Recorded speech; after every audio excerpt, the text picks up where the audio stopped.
ব্যবসায় অসফলতা, প্রেমে ব্যর্থ, সব রকম সমস্যা থেকে মুক্তি পেতে আজই যোগাযোগ করুন দীর্ঘ অভিজ্ঞতা সম্পন্ন জ্যোতিষ তান্ত্রিক বাস্তুবিদ 64 যোগিনী তন্ত্রে পারদর্শী শ্রী দিব্যজয় শাস্ত্রীর সাথে। নমস্কার, তন্ত্রের আলোয় অনুষ্ঠানে আপনাদের জানাই অনেক অনেক স্বাগত। 2025 সালের জন্য আপনাদের অনেক অনেক শুভেচ্ছা জানাই। প্রত্যেকের এই 2025 সাল ভালো কাটুক এবং বিবাহের ক্ষেত্রে বিবাহ যেই কথাটির অর্থ হচ্ছে বিশেষ বন্ধন, যার মাধ্যমে আমরা একজন জাতক এবং জাতিকাকে জন্মান্তরের বন্ধনে আবদ্ধ করে থাকি, এটাই হচ্ছে আমাদের একটি বিশ্বাস। সেই বিবাহ বন্ধনে আপনারা কারা কারা আবদ্ধ হতে পারেন এই 2025 সালে, বা কাদের জন্য 2025 সালের বিবাহ হলে পরে সেটা শুভ হবে, সেই বিশেষ আলোচনা রয়েছে আমাদের আজকের এই অনুষ্ঠানে, যেখানে আপনাদের জন্য প্রতি অনুষ্ঠানের মতো আজকে উপস্থিত আছেন 64 যোগিনী তন্ত্রে পারদর্শী জ্যোতিষ তান্ত্রিক এবং বাস্তুবিদ শ্রী দিব্যজয় শাস্ত্রী। স্বাগত জানাই, নমস্কার। ওম ত্র্যম্বকং যজামহে সুগন্ধিং পুষ্টিবর্ধনম উর্বারুকমিব বন্ধনান মৃত্যুর্মুক্ষ্যমামৃতাৎ। ওং হুং জুং সঃ মহামৃত্যুঞ্জয় শিবায় পাদুকায় নমঃ। নমস্কার, জয় মাতারা, জয় গুরু বামদেব। আজকের দিনে আমাদের কিন্তু একটা বড় সমস্যা হচ্ছে যে বিবাহের ক্ষেত্রে দেখা যায় যে অনেক ছেলেমেয়েরা থাকে, প্রথমত যারা বিবাহ করতে চাইছে না, এবং হয়তো তাদের বাবা মারা অনেক দিন ধরে চেষ্টা করছে বিয়ের আয়োজন করার জন্য। যাই হোক, এবং অনেকেই যেমন ফোন করে থাকেন যে আমার মেয়ের বিয়ে কবে হবে বা ছেলের বিয়ে কবে হবে। অনেক পাত্রপাত্রীরা নিজেরাই আগ্রহী থাকে। তো 2025 সালে কারা কারা এই বিবাহ বন্ধনে আবদ্ধ হতে পারে বা কাদের জন্য এই বছরটি শুভ? প্রথমেই বলি, 2025 সাল হচ্ছে মঙ্গলের সাল। মঙ্গল মানেই মাঙ্গলিক অনুষ্ঠান বা বিবাহ বা দাম্পত্য জীবন, এগুলো কিন্তু মঙ্গলের আন্ডারে পড়ছে। মঙ্গল কিন্তু এইগুলো কিন্তু দেখছে। এইবার আমরা সবাই জানি যে মাঙ্গলিক দোষ যদি থাকে কারু ছকে, যে কোনো জাতক বা জাতিকা, তাহলে কিন্তু তাদের বিবাহিত জীবন কিন্তু বিঘ্নিত হবে। সেই বিবাহিত জীবন বা সেই জায়গা কিন্তু সমস্যা দেখা দেবে। কাজী মঙ্গলের এই দোষ যাদের যাদের আছে তাদের জন্য কিন্তু আমি বারবার বলছি 2025 সালটা কিন্তু তাদের জন্য কিন্তু অশুভ। তারা কিন্তু এই যোগটা কাটিয়ে যদি এই সালে বিবাহের দিকে আবদ্ধ হয় তাহলে কিন্তু সেই জায়গাটা কিন্তু অনেকটাই বেটার হবে।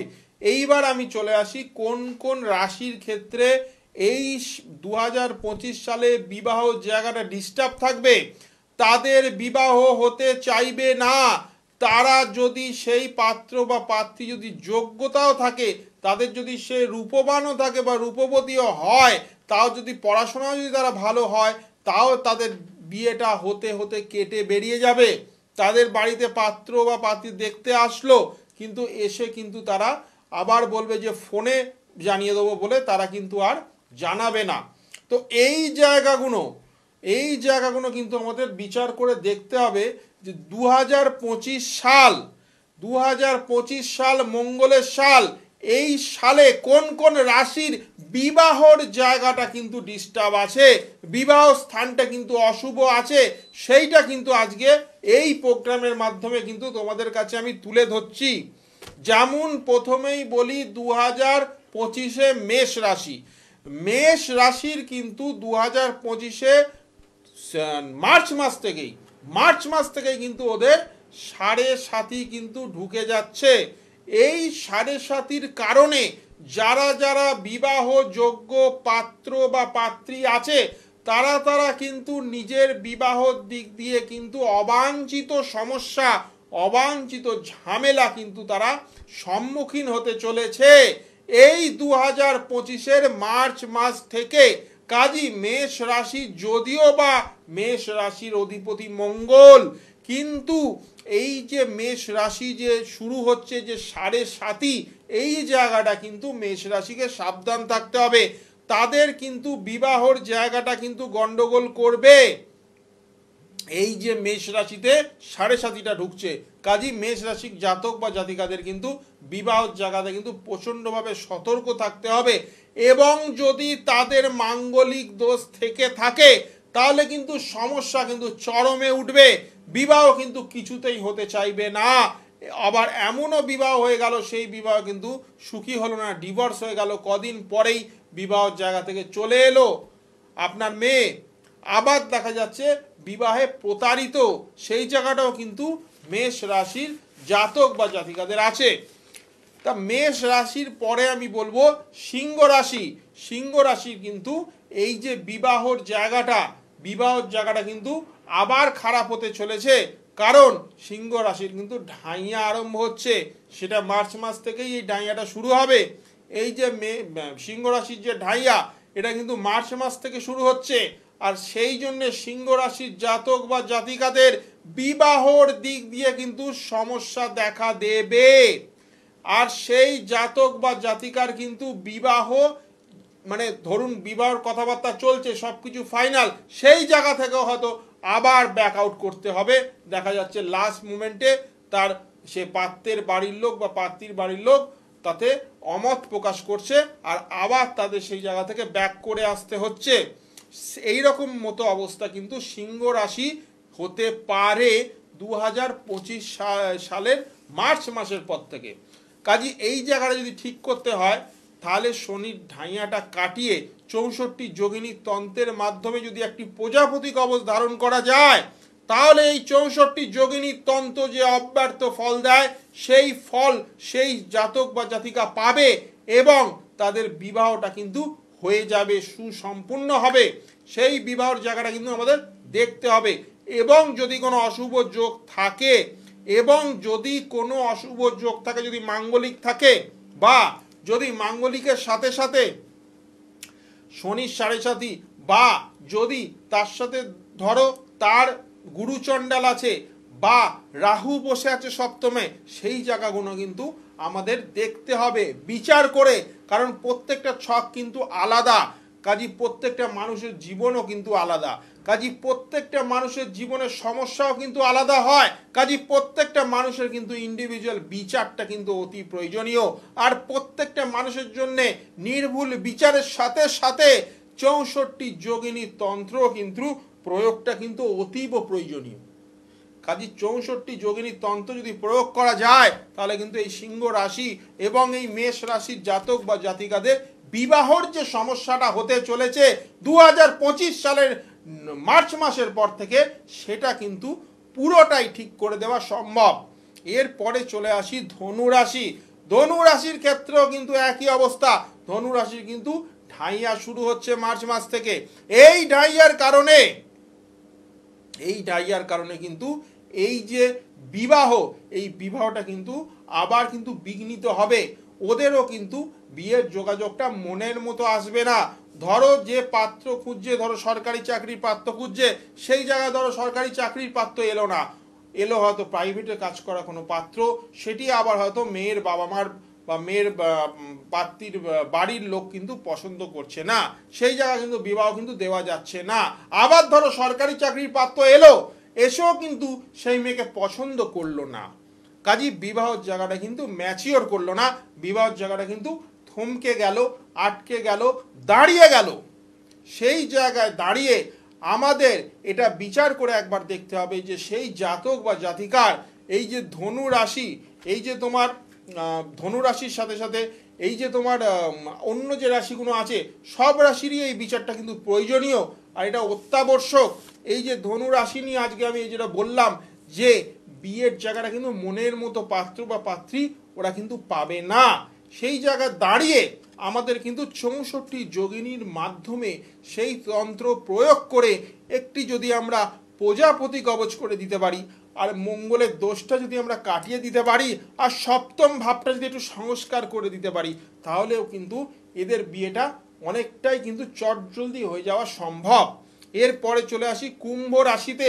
কুম্ভ রাশির কিন্তু 7.5 সেরে যাচ্ছে মার্চ মাস থেকে।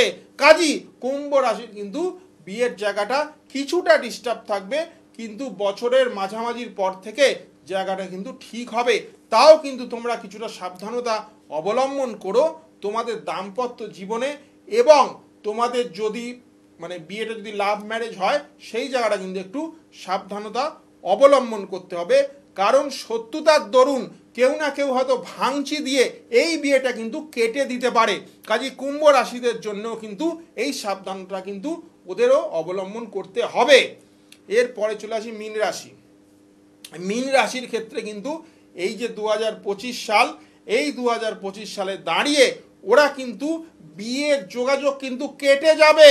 বারবার কিন্তু সম্বন্ধ এসে লাস্ট মোমেন্টে শেষ মুহূর্তে কিন্তু সেই সম্বন্ধ কিন্তু ভেস্তে যাবে, কেটে যাবে। এর জন্য কিন্তু শত্রুতা দায়ী হবে। আমি বারবার বলি, এখনো বলছি যে গুপ্ত শত্রুতা এমনই একটা জিনিস, সেটা মানুষের জীবনকে কিন্তু পুড়িয়ে ছাড়খাড় করে দেয়। এমন দেখা গেল তোমার নিকটবর্তী কেউ, তোমার বন্ধু বান্ধব বা তোমার আত্মীয় স্বজন বা চেনা পরিচিত কেউ এই বিয়েটার ব্যাপারে ভাঙচি দিল বা কোনো একটা ক্ষতি করে দিল বা বিয়ের জায়গাটা বেঁধে দিল, সেই দরুন তোমাদের বিয়েটাও কিন্তু ভেস্তে গেল। কাজী মীন রাশিরও কিন্তু খুব সাবধান হওয়া উচিত। এই 2025 সালে কিন্তু ওরা অলরেডি কিন্তু 7.5-র মধ্যে ঢুকে আছে, আর এইটা হচ্ছে 7.5-র মিডিল ফেজে আসবে। কাজী মীন রাশির ক্ষেত্রে কিন্তু প্রচণ্ডভাবে সাবধানতা কিন্তু ওকে অবলম্বন করতে হবে। আর বাকি যে রাশিগুলো রইল এদের কিন্তু বিয়ের জায়গাটা মোটামুটি শুভ আছে, তারা কিন্তু তাদের বিয়ের জায়গাটা নিয়ে এগোতে পারে এই 2025 সাল। কারণ 2025 সালে কিন্তু এমনি তো যেহেতু মঙ্গলের বছর, মাঙ্গলিক কার্য কিন্তু এদের জীবনে কিন্তু হতে চলেছে। আর যাদের যাদের সমস্যা তাদের জন্য বলছি, যেখানেই যাও, যে তন্ত্রই তোমরা প্রয়োগ করো, একবার 64 যোগিনী তন্ত্র তোমরা প্রয়োগ করে দেখো, তোমাদের যত বড়ই সমস্যা থাক সেই সমস্যা মা দুর্গার শক্তির দ্বারা, মা চামুণ্ডার শক্তি দ্বারা, দশম মহাবিদ্যার শক্তি দ্বারা এবং মা কালীর শক্তি দ্বারা, এরা কিন্তু 64 যোগিনী তন্ত্র, এই তন্ত্র দিয়ে কিন্তু তোমাদের যত বড়ই সমস্যা হোক সেটা কিন্তু পুরোপুরি নির্মূল করা সম্ভব। কাজী সামনের অমাবস্যায় আমি কিন্তু তারাপীঠে উপস্থিত থাকব। এই সোমবারে আছে।